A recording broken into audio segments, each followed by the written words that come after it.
Imagine drawing any intricate shape, a famous logo, a portrait, or even complex squiggles, not with a pen, but by simply attaching a series of spinning circles to each other.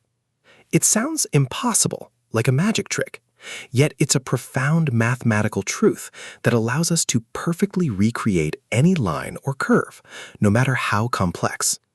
This isn't just a fascinating parlor trick. It's the heart of how sound is processed, images are compressed, and even how quantum mechanics describes reality. The core idea is deceptively simple.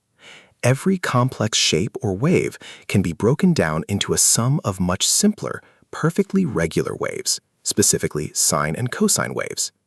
Visually, we represent these waves as circles spinning at different speeds, each adding its own motion to the overall path.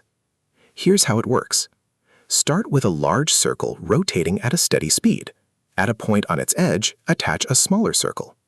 This second circle then spins at its own speed while being carried along by the first. You can repeat this process, adding the third, even smaller circle to the edge of the second, and so on. The path traced by a point on the very last circle is what we call an epicycle. This mesmerizing dance of circles is a visual representation of what mathematicians call a Fourier series. Invented by Joseph Fourier in the early 19th century, it's a way to express any periodic function as a sum of simple oscillating functions, specifically sines and cosines. Each spinning circle corresponds to one of these oscillating components. For each circle in our chain, 3 key properties define its contribution to the final shape. Its radius, representing the amplitude or strength of that particular oscillating component. Its angular velocity, which dictates how fast it spins and corresponds to the frequency. And its initial angle, known as the phase, which determines where it starts its rotation. The truly remarkable part is how we determine these properties for a given target shape. Mathematically, it involves a process called Fourier analysis, which essentially listens to the shape, picking out the presence and strength of each underlying circular motion. It's like distilling a complex musical chord into its individual notes. When we start with just 1 or 2 circles, the path they trace might look like a simple oval or a slightly distorted loop.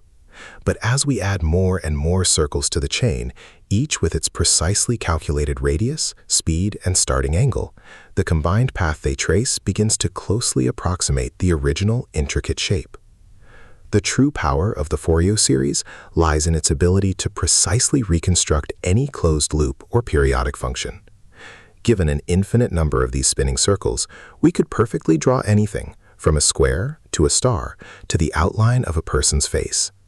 Each additional circle provides a finer detail, a sharper corner, or a smoother curve.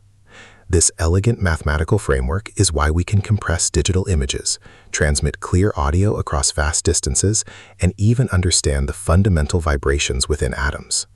Every time you stream music or look at a digital photo, you're experiencing the practical application of Fourier's profound insight into breaking down complexity. From the seemingly simple act of spinning circles emerges a universal language that describes patterns, shapes, and signals across science and engineering, revealing the hidden harmony in everything we perceive.